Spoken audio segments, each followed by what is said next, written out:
Being inclusive and making every performer of all ethnicities feel valued and heard is paramount. It's a topic I've wanted to cover for a while, and I couldn't think of a business more impactful than the TIRED movement. TIRED stands for Trying to Improve Racial Equality in Dance, and it's their mission to open up communication that motivates teachers for the next generation. This movement aims to remove the fear of discussing racism amongst peers and colleagues, and to ensure that good practices within the dance industry are adhered to. To add to the incredible work, founders Stacey and Laura created Shades Dancewear. Now, Shades Dancewear is an inclusive UK brand that encourages dancers to embrace their ethnicity and retain their identity from the minute they step into their very first dance class. Shades is the first and only UK dancewear brand to provide 4 shades of skin tone dancewear across all of their products in all child and adult sizes. They are just incredible. It was an absolute privilege to talk with Stacey, and I'm certain that you'll be hooked from beginning to end. Let's go.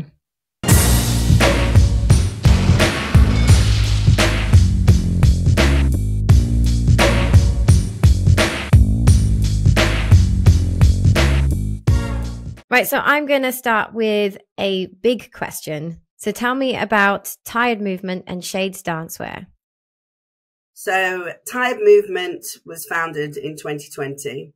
It stands for Trying to Improve Racial Equality in Dance. This was born out of, it started after the death of George Floyd, really, when we were in the pandemic. Online, everyone was talking to everybody online. And after that, there seemed to be, a rise in conversations around Black Lives Matter, and particularly within the dance industry. People were starting to put things on social media, being very vocal. And I just thought maybe this is the right time to have conversations to address some of the things within the dance industry that global majority dancers have faced for a very long time. So we had a online meeting, as everybody did during the pandemic, and invited adjudicators, examiners, awarding bodies, principals, choreographers, dancers, parents to come on and just have an open and honest conversation. And it was very awkward at times. There was a little bit of gaslighting going on in the conversation, but I would say overall, we had some positive feedback, and it was mainly about having those conversations, the importance of having conversations and the importance of getting over the fear about talking things that are uncomfortable, getting comfortable with the uncomfortable. And so we then thought, well, what's the TIRED movement going to be? We can have all those conversations, but then what? What's the next step? So we set up a social media platform and invited people to share their voice as well, which they did. And now we've grown that to nearly 7,000 followers on Instagram, which is amazing. And that's people all over the world as well, people from the industry, performers, professional artists and things like that. And so it's just grown, really. And then we basically decided to come up with the idea of doing a research project called RED, which is representation in education and dance. And what we wanted to do was look at the reason why there is such a lack of representation in dance education in vocational colleges, not just in student body, but also with the faculty as well. And so we partnered with a number of colleges, the leading colleges. I went off and did a series of talks for the last couple of years to the students and to the faculty to speak honestly about this and to share my journey and what I've been through and my story, as well as try and educate students to have these open conversations and things that we addressed they weren't really aware of or hadn't even thought about a lot of the time because it didn't really affect them. So we've been on a huge journey. I mean, there's so much to say about the Tide movement, but from the Tide movement, you know, one of the things that we decided to do as well, because one of the challenges that I face, particularly as a mixed race dancer, was inclusive dancewear and having to wear pink tights and shimmer tights that don't match my skin tone. You know, I wasn't aware of, I didn't even think about it until I was probably in my late teens, like why we wore pink. I was just told it's supposed to be a seamless line and from head to toe. And it wasn't until later on in my training that I thought, well, that doesn't work for me. So we decided to look into creating our own inclusive dance brand, and we called it Shades, and we launched last year. So we have 4 shades that we decided to name after global majority pioneers of dance, because I find it really offensive when makeup or clothing or whatever is skin tone is referred to as cappuccino, coffee, toffee, mocha. You know, I find that really offensive, and we wanted to do something different. And the feedback we've had from our customers has been amazing about that we genuinely took the time, you know, to understand the importance of all of this rather than it being a tick box. So that's now grown, and, you know, we're selling on some of the biggest dance platforms. We've sold in Nigeria, Ghana, Dubai, Canada, the US, and now we've just recently been selling to a lot of the West End shows, which is incredible. We've had a number of repeat orders from a lot of the shows in the West End and the Kit Kat Club, MJ Musical. Hamilton had just received our dance belts, and we've had images sent in, and it's just amazing, but it's hard work. Yes. Yeah, it sounds it. Yeah, I mean, I keep thinking about, you took me back to when I was a child, and, you know, we had to wear these really, they weren't flattering bright pink tights, and, you know, we all had to be the same, but we're not the same. We're all unique. We're all different. And it's, I mean, yeah, it's all areas of dance, but I'm thinking ballet in particular, where it was just, you had to be all the same. But, you know, we are visually, we're all different, and we're all unique, and we're all beautiful. And so to have someone like you behind it to go, let's just have everybody as individuals. We are dancers, we are individuals, and we are going to break out into the dance industry in our own unique way. I think it's really, really amazing what you're doing. Oh, thank you. Thank you. I mean, there are other brands, big dance brands that are doing this, but they don't offer all shades in all sizes. So they might have 15 pairs of different shades of ballet tights, but only 4 pairs of ballet shoes. So that doesn't work. That is, you know, that's for me, performative inclusivity. You know, if you really wanted to be inclusive, you would ensure that all those shades of tights had matching ballet shoes or jazz shoes. And they haven't done that. So, you know, we wanted to be the first UK dance brand to do that, which is what we've done. We remortgaged our houses, used all our savings, and decided to just go for it and see where it took us. So yeah, definitely. I mean, when you've got your ballet shoes on and they don't quite match, it's almost cutting off the foot, isn't it? You want to extend all the way to your toes in the same shade. I mean, I was too pale in a way for the pink that they sold out, so it didn't match my skin tone either. And yeah, it was just, you had to put up with it. Yeah, it's interesting you've said that, because we are just about to launch a campaign. So our shades, as I said, were named after global majority pioneers, and our lighter shade is called Pearl, after Pearl Primus. And that shade, being the lightest shade, matches white Caucasian dancers better than pink. Because if we're going to say within the industry that dancers should be allowed to wear, that's another word that is being used, which I find really offensive, but should be able to wear dance wear that matches their skin tone, then we need to be inclusive and include white dancers. So pink isn't a skin tone. So why can't we just get rid of pink altogether and everybody wear dancewear that matches their skin tone? But that is a huge problem and challenge to address within the classical world.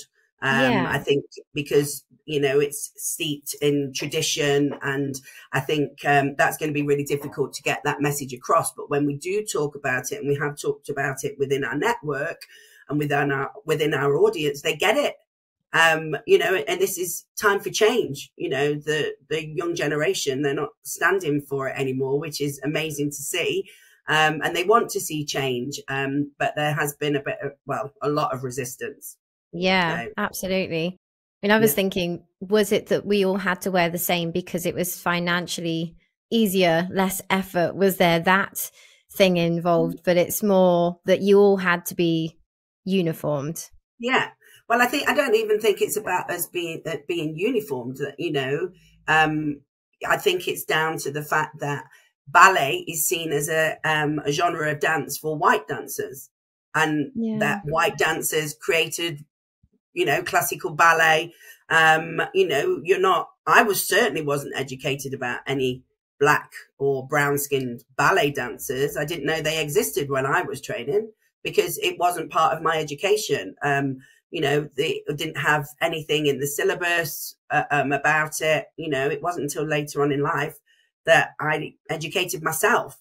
And, you know, I think I've learned more about all of this. And since I founded the Tired movement with my business partner, I've learned more about this than I ever had throughout my training. Would you say that that was your biggest drive, was the realization that there's so much that needs to be done and there's just such a lack of awareness? I think it was probably my personal experiences. You know, I'm also a teacher. I've been teaching for 30 years. I have my own dance school. So I've trained a lot of children, a lot of diversity across the board in all my 30 years. And, you know, I want to do better. I want to be better. And the things that I'd experienced, you know, I became accustomed, and probably at the age of 49, I still feel the same, being the only one in the room. You know, the first thing I do when I walk into a room is scan the room to see if anyone looks like me. And I'm nearly 50. Gosh. And that's anywhere. That's not just in dance. That's pub, a bar, not that I go there all the time, but a pub, bar, restaurant, anywhere, on, you know, on the bus or whatever, in the cinema, I look to see if there's anyone that looks like me. And I mean, I experienced something a few weeks ago at a health spa where I was followed out of the shop with the products and because you paid downstairs, I was followed out of the shop to when I went downstairs to see if I paid for it and asked. Whereas my friends who were white, they weren't addressed. Oh, that's shocking and really, really upsetting. Yeah, I'm just used to it. I'm used to it. But the fact that you have to walk into a room or on a bus or anywhere and just scan the room. I mean, could you give an example as to why you feel that you need to do that? I think it's just ingrained from being young. You know, you're in a majority white space. You know, you don't look like them. You know, particularly in dance. You know, throughout my training, there was only myself and another person, a friend of mine who was mixed race, that attended those classes, and I just got used to being different. And even from the minute I went into the school, I think I knew that I was different. And so within dance, I feel that I, particularly with my teacher training, tried to change who I was to fit in, like the way that I spoke. I mean, part of that, I was told, you know, there's certain words to become a teacher for said awarding body. I had to say certain words differently. So I had to get rid of my accent. And there's still a big part of me even now when I'm teaching, I think, oh, I wouldn't say that normally, but because I'm in a class and I'm a teacher, I need to pronounce that word in a certain way to sound, I would say, more white. Gosh. Mm. Oh my gosh. Yeah. There's so many levels to that. That's kind of upsetting to me. You know, just that feel that you need to be like everyone else. I mean, I've got, can you see it behind? It says, why fit in when you were born to stand out? Literally that, you know? And so, you know, you are who you are. And it's really sad that you have to fit in, not just how you look, but the way that you speak and the things that you say. That is also to do with, you know, hairstyles. You know, that's something that we're addressing with the Tide movement, having to, you know, straighten your hair, you know, to fit in, as it were. You know, as you can see, I've got my hair curly, but for years and years I've straightened my hair. You know, you have to have slick back hair for ballet. And, you know, even my students at my school, I want their hair off their face. But it's, you know, if you've got afro hair, you can't have the hairstyles that your white friends can have, particularly in shows. You can't do that, but you're expected to do that so that you're all the same. Yeah, I was watching one of your videos on YouTube yesterday, and one of the dancers was saying how, you know, they're tired of going to a set, maybe, you know, for filming, for whatever it was, and the hairstylist does not know what to do with their hair. Exactly. And that's across the board. That's still happening today. Why don't we have makeup artists or wiggies, as they're called, that know how to work with afro hair? You know, an event recently, there was a stand that was called, I can't remember what it was called, braids for dancers type thing. And all the people that were in there were all white. And so one of our supporters who has afro hair went over to the stand to ask if they could do her hair. And the response was, yes. Now, that is a whole other topic of cultural appropriation. You know, that's a massive topic at the minute within the dance industry, particularly around the genres of dance that, you know, the Black community particularly feel like it's been appropriated. But yeah, hairstyles is a huge issue. Not having the right wigs for shows, you know, for musicals or whatever, you know, not having everything there, not having the correct tights there, or having to wait for your costume because they don't have the correct tights, because they've not thought about it, because it doesn't affect them. But there are some changes. There are some great changes that are being made because people like the Tide movement, you know, are shouting about it. Like, come on, let's get with it and let's move forward. But there is still that wall up in a lot of areas where, you know, it's going to take time to knock those walls down. Yeah, it will take time, but I think it'll be so worth it. You know, so what if people have to bring in more colors and change the costumes and stuff? If it's making that person feel I am important, you know, that is everything. Yeah, I'm valued and respected, and that you've taken the time to, you know, respect and appreciate my skin tones and who I am. And unfortunately, that's not happening in all cases. Even in like choreography, like I say, I've just been at a big dance competition and noticed in solo sections there were brown skinned dancers or black skinned dancers who were wearing inclusive dancewear, which was amazing. And then there was a few of them that were wearing shades, which I didn't realize, which was amazing. But then when it came to groups, and it was the ballet groups, they were all in pink tights and pink ballet shoes, or because it was a group. And I've had that conversation when I've delivered talks, and the response has been, well, it's a costume. Why does that matter? And it's like, well, then because you're giving, then you're taking away. So what Yeah. are you actually doing it for? But that's part of the costume, and that's how it has to be, and it has to be uniform. We don't want anyone to stand out. I've been Oh, told that. yeah. Oh, I mean, I understand the costume, the dress itself. I understand that if you're doing a group dance and you want to look the same. However, match the color of the skin for the tights and the point shoes and Yeah.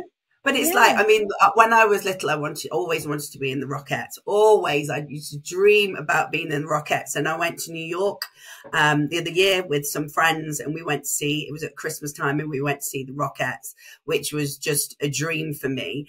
I was so happy to see how diverse it was. It was just like a breath of fresh air. And even though they had the same costume on, each dancer was respected and wore their tights that matched their skin tone, which was amazing to see. And that needs to filter down into education and school. Definitely. Yeah. Yeah. I mean, I'm not sure. Maybe the RAD is going to start making changes, but that was what sort of was pinging in my mind as a really, really huge Yeah. I mean, we've business. had a conversation with them. I'm a ISTD teacher. I don't teach syllabus now because, well, I haven't for a very long time for a number of reasons, but one, because I didn't feel like it represented me, my culture. I didn't relate to the music, or there wasn't anything that I was educated on about my culture. I'm mixed race. So my father, my late father, was Jamaican and my mum's white English. And I didn't feel that there was anything in the syllabus that related to that, or I felt like the music. There was nothing in the music. And the only times, I mean, this is laughable, but the only times, like, when you're in a dance class and they pull people out to demonstrate certain things, I was always pulled out when it became the isolation exercise and it was drums, the percussive stuff. Like, when I think back to it, I didn't even think about it at the time, but now I'm like, but why did you want to put me forward for that? That it's those little things that people don't think about. Or I notice things when people have choreographed and I'm watching a show and they've only got one person of color in their group there in the center. To make it symmetrical? For what reason? And to highlight that, well, we've got a brown person in the group, or, it's aesthetically pleasing to have the dancer that isn't the majority in the center. It's all of those things that a lot of people wouldn't even think about, but people of color do.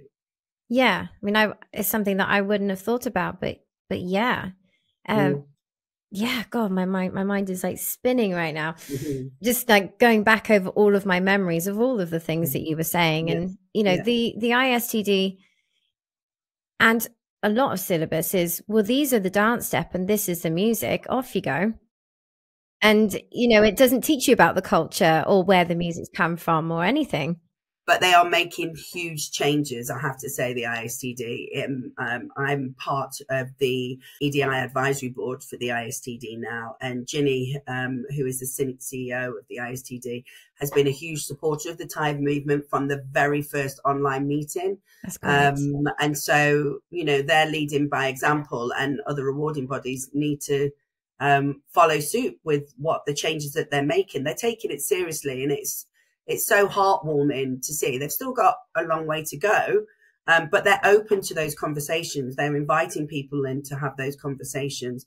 We're not the first people to talk about this. The Tide movement isn't the first organization to talk about this. I think because of the time we were in the pandemic and it was online and people were being more vocal and more open to have those conversations, we seem to be breaking down barriers and knocking down walls, slowly but surely. But yeah, I'm proud of what the ISTD are doing. I think it's amazing, and they do care.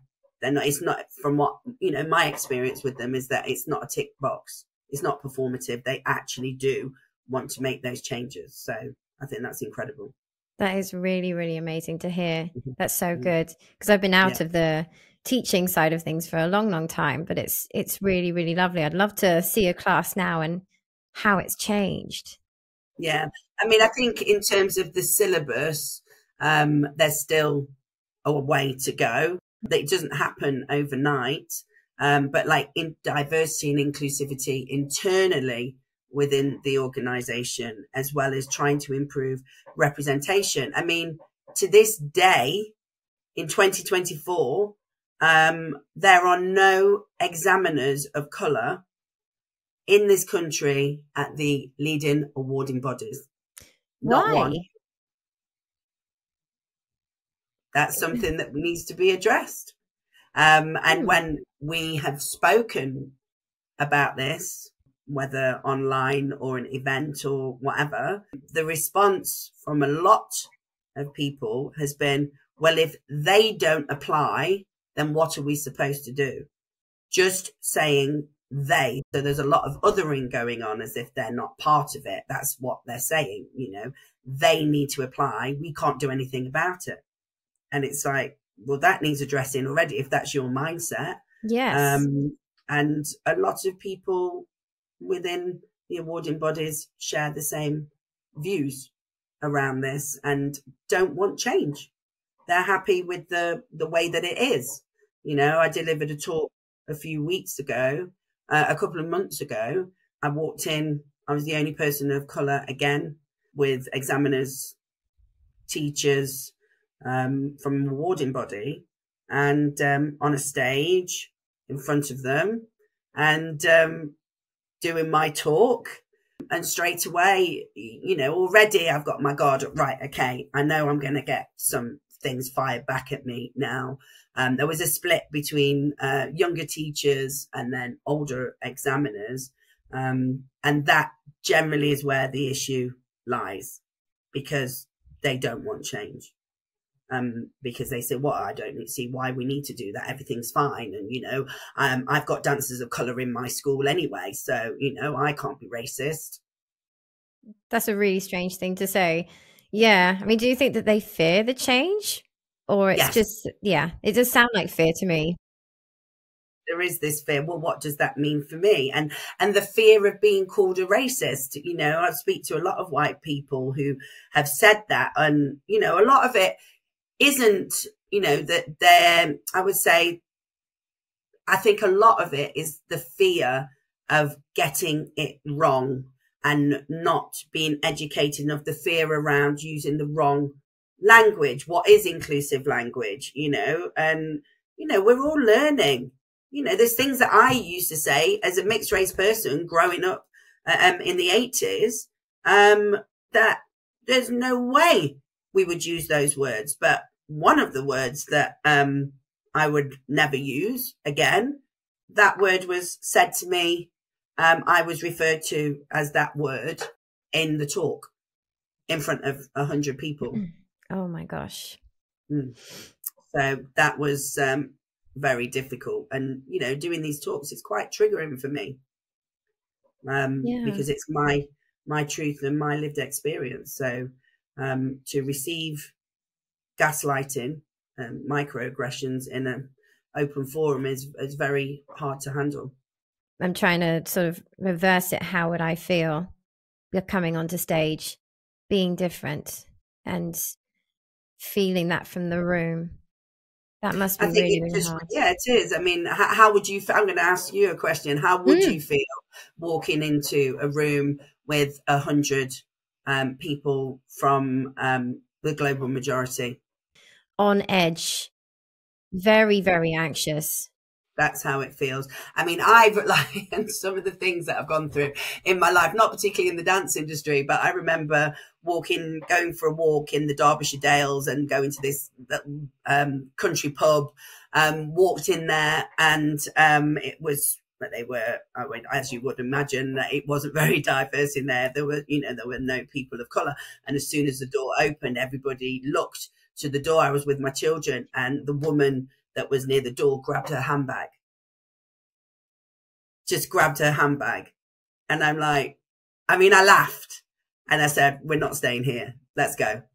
But like, I mean, do I look like I'm going to steal something from you? But that was their automatic reaction to seeing a person of colour, because they're not used to being around different cultures. But that's a daily occurrence for a lot of people. And even more so, I would say, with Black individuals. I think it's, I wouldn't say it's easier. I think maybe you're more accepting within this industry if you have a lighter shade of brown. Gosh. So colorism is a whole other conversation as well. You know, that's something else. I've had open conversations with friends and, you know, and also within the industry, when I've delivered talks, who will say the same thing. It's really, honestly, I feel upset. I think it just, you know, talking to you today, it's really making it real of how isolated you can feel in a world where you want to be accepted. And I just keep like that keeps playing through me, and I'm like, wow, yeah. It's such a big topic. You know, I'm so glad that we actually got together to talk about this, because it's so important. I mean, your strap line, the more voices we hear, the louder we become. You know, it couldn't be more relevant. You know, it's that people really do need to hear about this, and people do need to speak up. And finding the comfortable in the uncomfortable, I think, is really something that does need to be pushed, so that when you go onto the stage, you're like, this is an industry that I'm part of, and I feel supportive and valued, and not, oh my God, I'm anxious. I want a voice about something, but I'm, you know, I would be feeling like I'd want to be reversing backwards to the door, to the exit. Yeah, no, absolutely. And, you know, it's important that people understand that this isn't a black or brown problem. It's everybody's problem. And it's not Black or Asian people responsibility to educate white people about racism or anything. We've all got the internet. Yeah. If you really care about wanting to make change and to understand more about different cultures, then get on the internet. Yeah. Everybody's on the internet. Everyone's on social media. There's a lot of information out there. Or just talk, have a conversation. You know, the reason why it was, you know, the name Tired, because I was tired of having to prove or validate the things that I'd experienced within my life. I was tired of hearing the same things, tired of having to challenge the same things, tired of having the same conversation and not being heard. And I like an acronym. So that was when we were like, okay, I'm going to call it Tired, trying to improve racial equality in dance. And yeah, everyone seems to love it. So it's been incredible. It really, really has. And I love on YouTube, and those of you who have not heard of Tired, you need to check out YouTube, because it's other people talking about how fabulous you guys are and what you're doing. And it's their opportunity to come on and speak. We need to work collectively. You know, that's how change happens. It can't just be one voice. You know, we're not the first ones to talk about it, nor will we be the last. But I think the issue within the dance industry, particularly in the UK, is that there are so many different organizations or people speaking out of it, but we've not worked collectively. So how we saw the Tired movement when we founded it, it was myself. I'm not the Tired movement. Laura's not the Tired movement. The Tired movement, we saw it as an umbrella. We wanted it to be an umbrella, and partner with and collaborate with lots of different organizations, get people involved in this conversation so that we can all come together to drive those changes and make it happen. And I think the fact that that hasn't happened is the reason why it's fallen on deaf ears in the past. Yeah. There's only so much one voice can do. Yeah, absolutely agree. I think just for people to get online to find out and talking, you know, just bring in conversations that you're finding slightly awkward, but just have them anyway. Yeah. You know, don't be afraid. It's not just awkward for white people to have this conversation. It's awkward for people of color to have this conversation. One, because it can be triggering.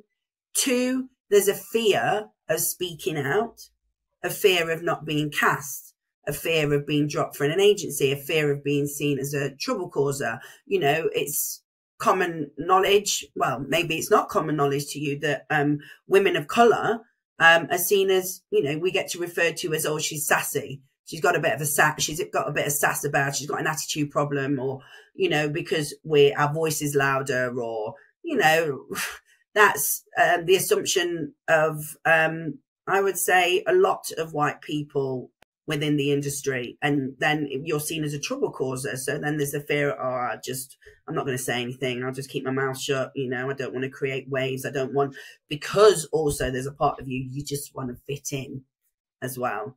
Very conflicting.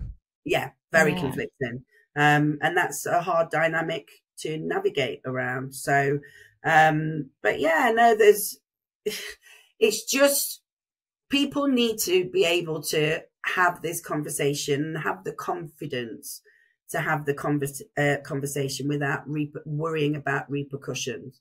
You know, I'm past all that now. I'm nearly 50. I'm past all that now. And I feel like if I don't use my voice, then what is the point? You know, the dance industry means everything to me. I don't know any other industry, you know, and I've always had a passion for teaching children and young people. I want to make a difference. And this is the stamp that I want to leave on the world, you know. As I say this all the time, I want to when I'm sat in my care home, which my children will probably put me in, when I'm in my 80s or 90s, and sit there and go, I was part of that. That would mean everything to me. And so, you know, there's been moments recently where Laura and I have had to pinch ourselves, and it's been emotional, and we've cried and gone, look at what we've done in the last 4 years, and who we're talking to, what spaces we've managed to get into where a lot of people haven't done before. And I honestly do think it was at the right time, because of everything, unfortunately, that happened with George Floyd and the rise in Black Lives Matter. And, you know, I think us talking about it opened up the gateway for more people to talk about it, and more people that weren't, you know, they'd gotten over the fear and like, you know what, this is important. If I don't use my voice, then what does that say about me? But it is, you know, when I deliver the talks up and down the country, in the colleges, it's really sad to hear from a number of dancers that they're still experiencing the same things that I experienced. So what was your experience like when you went into the dance industry? I think for me, it was the main thing is being the only one, or one of two, and being you know, just having to be okay with that, not addressing anything, because I had a fear of all the things that I've just said. There was that fear for me. And so you just zip it and get on with it.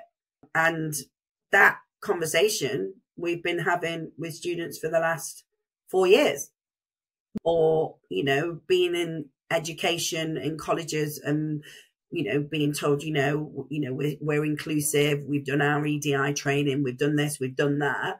And then when you actually speak to the students and the stories that they're saying, it's the complete opposite. Their experience is very, very different. Not in all cases, because there are some fantastic colleges out there that are really intent in making those changes.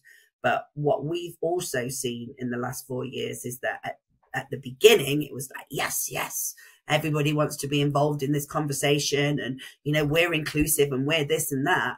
And then it's gone really, really quiet, as if, you know, we've done the training now. Off you go. We've done it now. We don't really need to have that conversation. We've got an EDI officer in place, you know, or we've partnered with the Tide movement. That's not just the colleges. That's happened a number of times.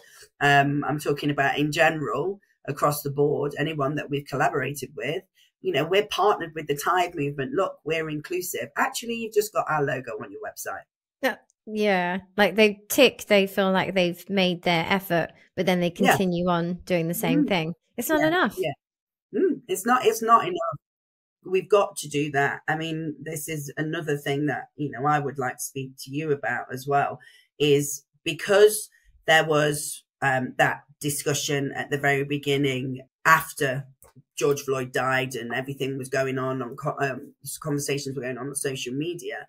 there was a knee-jerk reaction from the industry to, you know, not be called out and like, okay, we need to be more inclusive. We need to have more representation.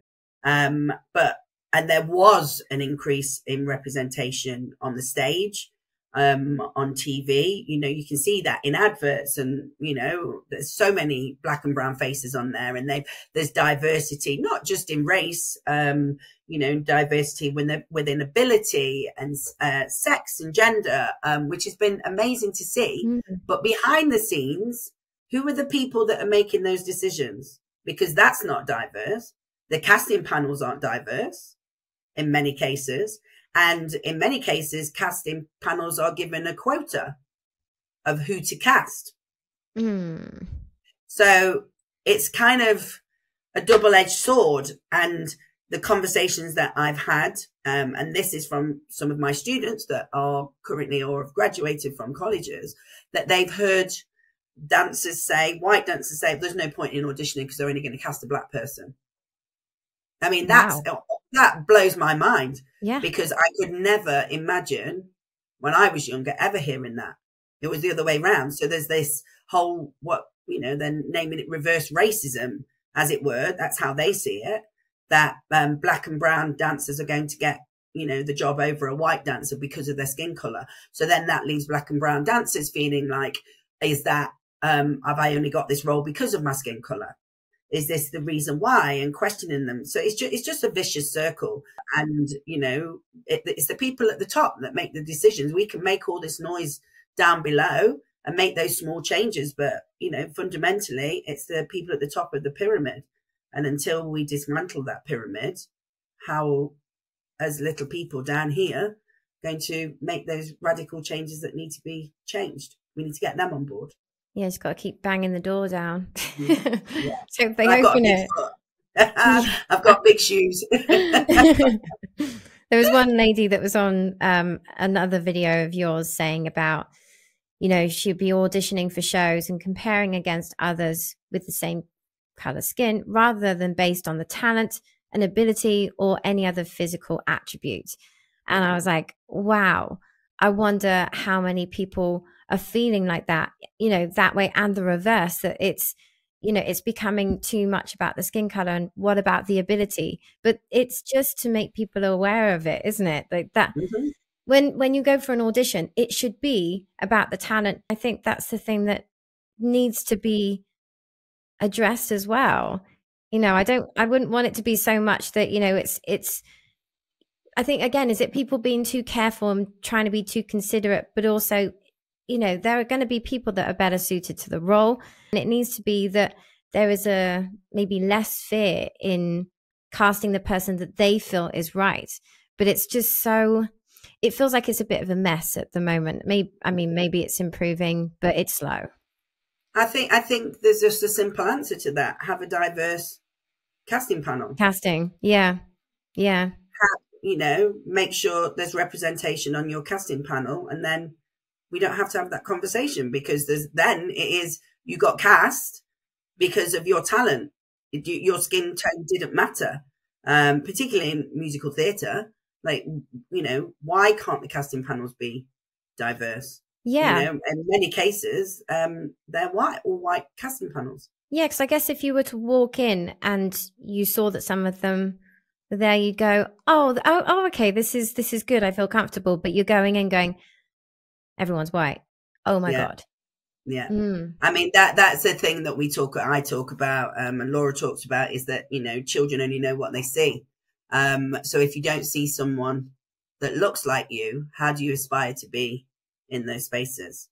And I think that is part of the problem of young global majority dancers wanting to go into teaching, wanting to become examiners, because it's a very white world and they don't see anybody that looks like them, or very few people that look like them, and don't really want to put themselves into that position.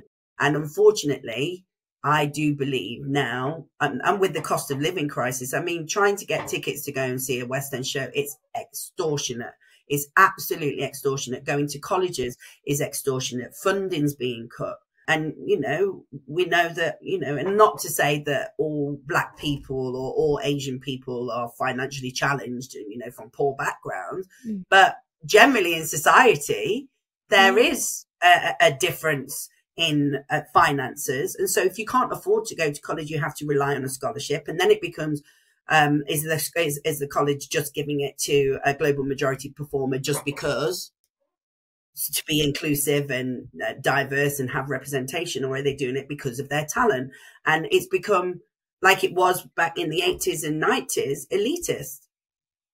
It is very elitist. You go into a theatre, how many Black or brown faces do you see in the audience? Maybe the ushers. Yeah. So you go, next time you go to a theatre, scan the room. I will. Scan the room and have a look how diverse that audience is. You know, I think maybe more so in, if you went to see Hamilton or the MJ musical or anything like that. But if you were to go and see Wicked, Les Mis or anything like that, how many people in the audience would be from the global majority? And I can assure you it'll be very, very few, if any, depending on what show it is. What has been a really upsetting discovery during your process to starting Tired Movement? I would say for me is hearing the stories of the younger generation that relate to the stories that I have had when I was younger. And probably it shocked me that these things are still happening in theatres in particular, behind the scenes, and also my voice not being heard and almost laughed at, almost, you know, being gaslit. I'll tell you a story. I mean, when I did the talk a few months ago and I was trying to, like the conversation we're having now, there were smirks in the rooms, people folding their arms like, oh, here we go again. Here we go. We've got to have this conversation again. Oh, we've got to have more CPD training about this. And that's really, really sad. And the people that are like that are in really high places and they're the decision makers. So if that's their mindset, how else is that? So how does that filter down? How do we make changes for teachers in particular, the ones that are responsible for educating the next generation? Who's responsible for holding them accountable? Who's holding the awarding bodies accountable? Who's holding the colleges accountable? And this is a conversation we're having all the time. At the minute with the research project, we want the movement to hold them accountable because the governing bodies, they're not holding them accountable. They're saying, oh yes, you have to have this. There has to be an EDI officer. Whoop-de-woo. You've got that. But what then? What then? What are you actually physically doing about ensuring that you are fully inclusive? And like I said, that's not just about race, but being a fully inclusive institution. But yeah, that's upset me. And just the archaic language of some people, very important people.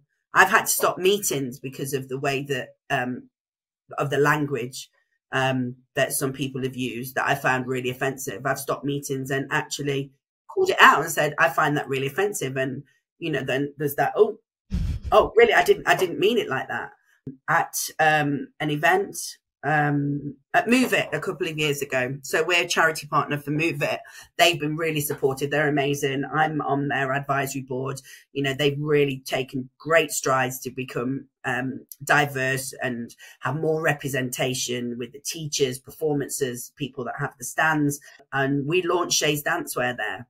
And as part of Shay's Dancewear, we wanted to enable dancers to be able to match their skin tone.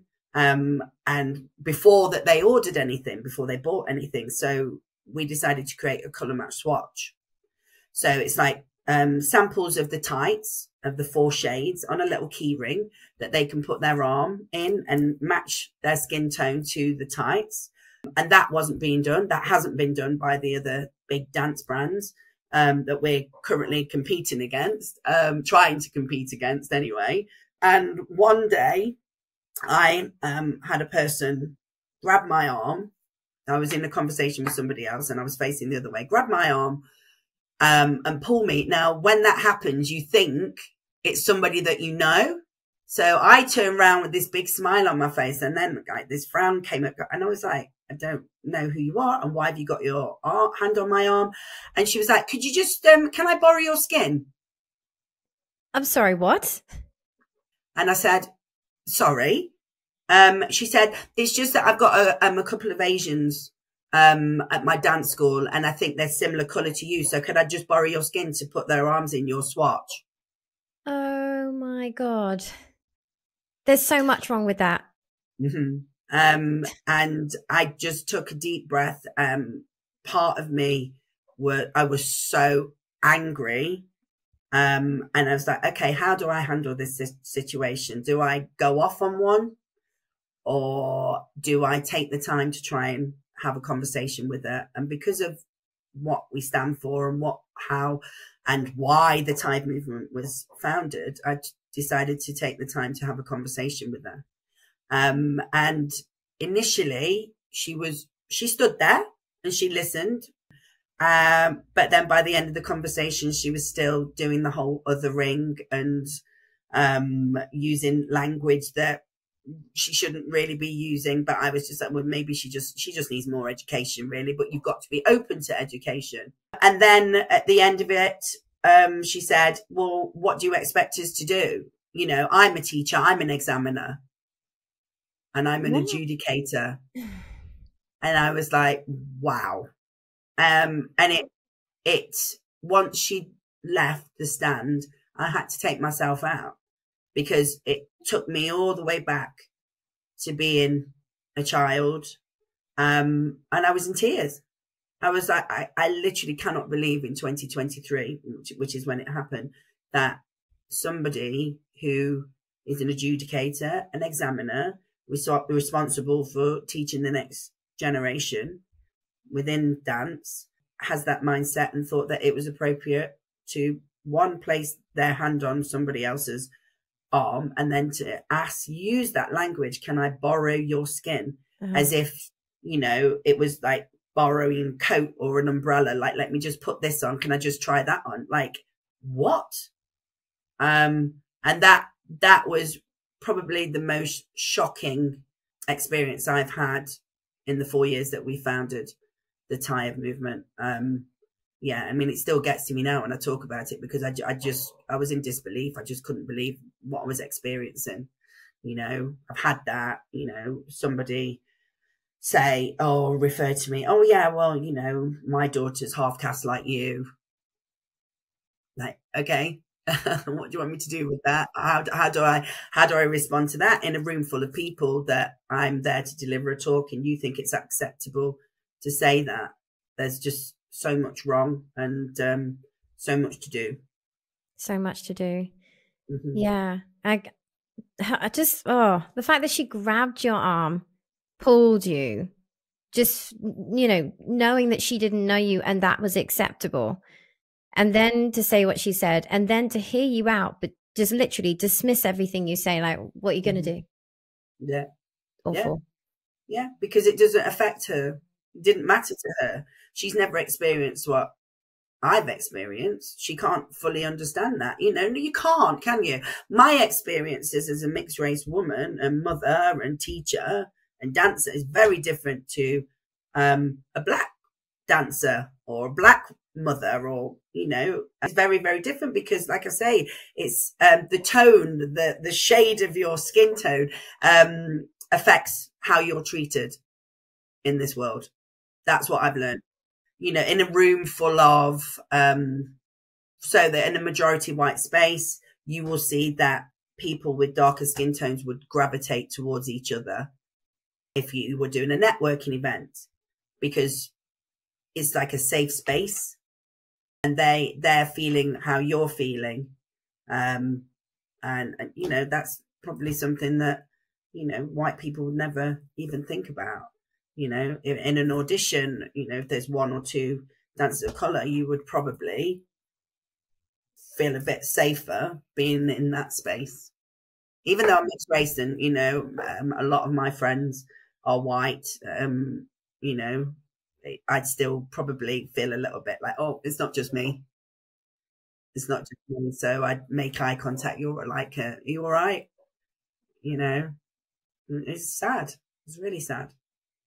I'm going to be really aware of it and looking around and seeing what I see now that we've spoken today. Yeah, it's a definite eye opener. And I mean, I'm trying to think of a setting. I mean, I do sort of naturally gravitate towards people that, I will get on well with you, but I'm not thinking of color. But I guess if you like, we're going to be treated the same, so I'm just going to stay with you. We're in it together. We understand what we're going through. There's so much in it. Yeah, no, I mean, it's not to say that I wouldn't. I'm a people's person. As you can see, I can talk for hours. I find it easy to make eye contact and talk to people. I think I'm easy to get on with, but I do, in those spaces, like I say, look around the room, who looks like me. And it will do, like, this is funny. If you ask any person of color, particularly black people, you're walking down the street, or you're in a space where there is, that is majority white, they'll do this. They'll nod. Like you've been acknowledged. Really? Yeah. You walk past and you, all right. You nod, that's just how it is. That's what we do. It's quite funny, actually. We do have that conversation. Like, why do you feel the need to go like that? Because I'm just letting you know, we're here. We're here. I like that, though. There's something quite nice about that. Yeah. What would you say has been the most amazing moment since you've started this? I think, just recently, like I said, we're a charity partner for Move It. And we have ambassadors, student ambassadors or ambassadors that are in the industry. And when we first started 2 years ago at Move It, we had a little stand. We had some tie and t-shirt merchandise. And I was invited to do a talk, to have a conversation, but nobody was really coming to speak to us at the stand. They were happy to go to watch the performances, go on the freestyle stage, or walk past with their little pink block bag, or not really wanting to have a conversation about anything that we were doing. So that's how it started. So then now this year, having a performance on the main stage with all our ambassadors, with hundreds of people in the audience, Laura and I just held each other in each other's arms and sobbed and sobbed and sobbed. And like, look at what we've done.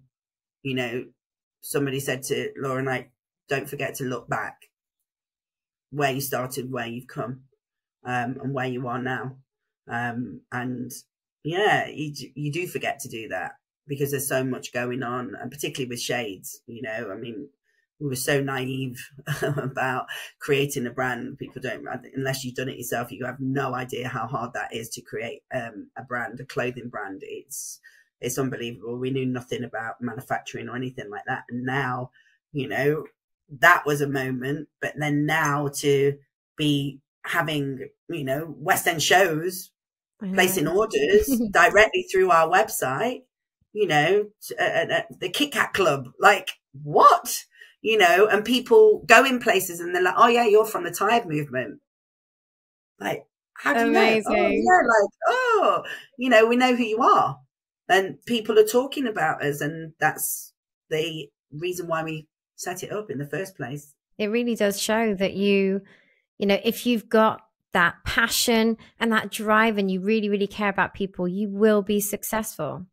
Yeah, I think, you have to.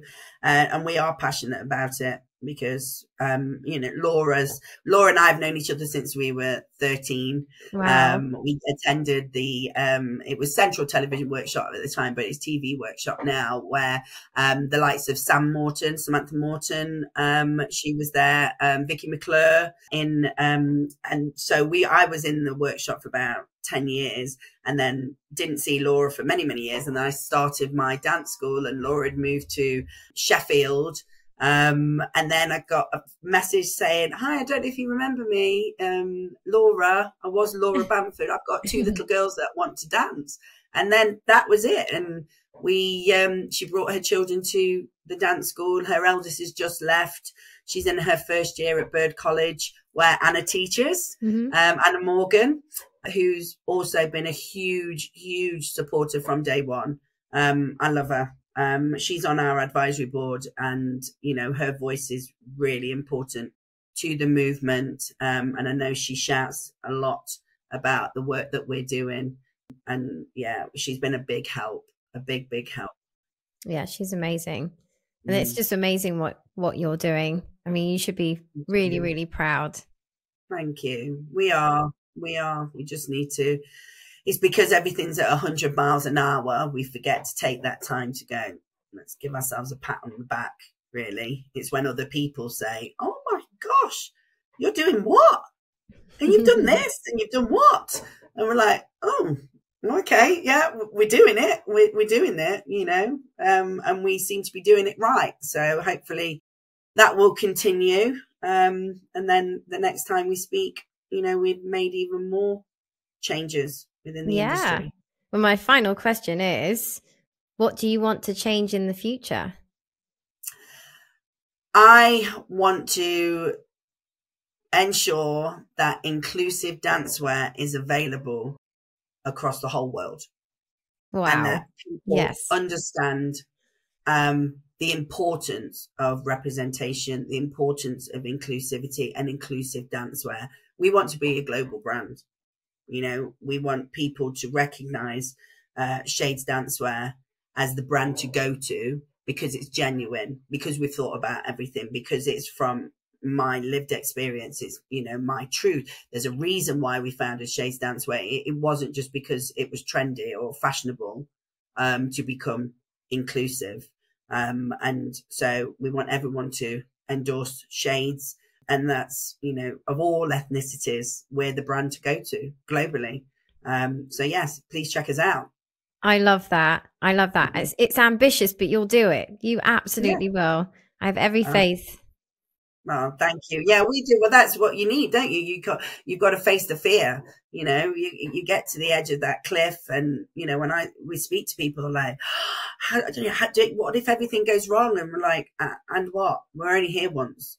We're jumping off that cliff. We jumped, and as of yet, we've not crashed, and we're not going to. That parachute is sailing at the minute. So, I think fear can hold people back so much, but you have to just go, okay, I'm afraid, but I'm going to do it anyway. Because what if? You don't want to wonder what if. And that's not to say Laura and I haven't been close to crashing in terms of physically, emotionally, mentally. It's taken its toll. It's taken its toll because it's affected our family time capacity. You're always constantly answering emails. It's very difficult to switch off. We've made mistakes within the business, as anyone who's created or founded a business knows that you do make mistakes, but it's all about learning, and your mistakes are your successes, really. Perfect. Yes, I love that so much. It's so true. It's absolutely true. Is there anything else you want to add? I would just like people to get on board, to find out a bit more about the Tide movement, and how they can support us. We're a not-for-profit. We do this for free. We don't get any money for the Tide movement. We've done this ourselves.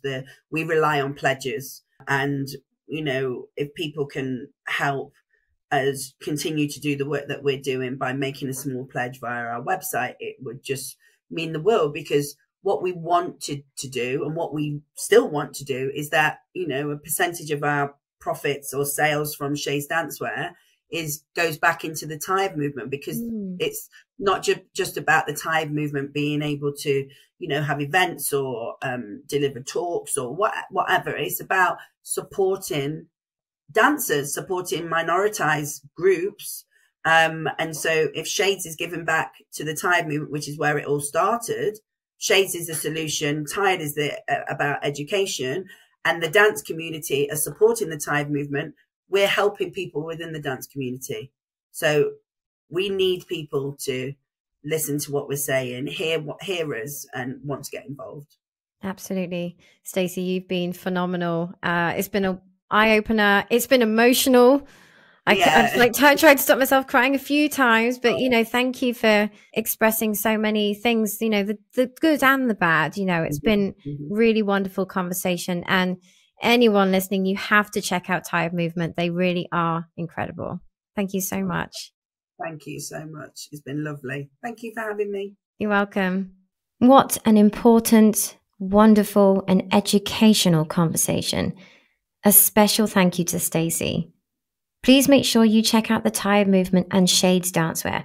I've put all the links into the show notes. It's episodes like this that really motivate me to keep this podcast thriving.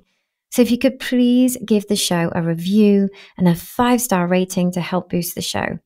The bigger the show, the bigger the impact on the performing arts industry. Thank you so much for tuning in. Until next time.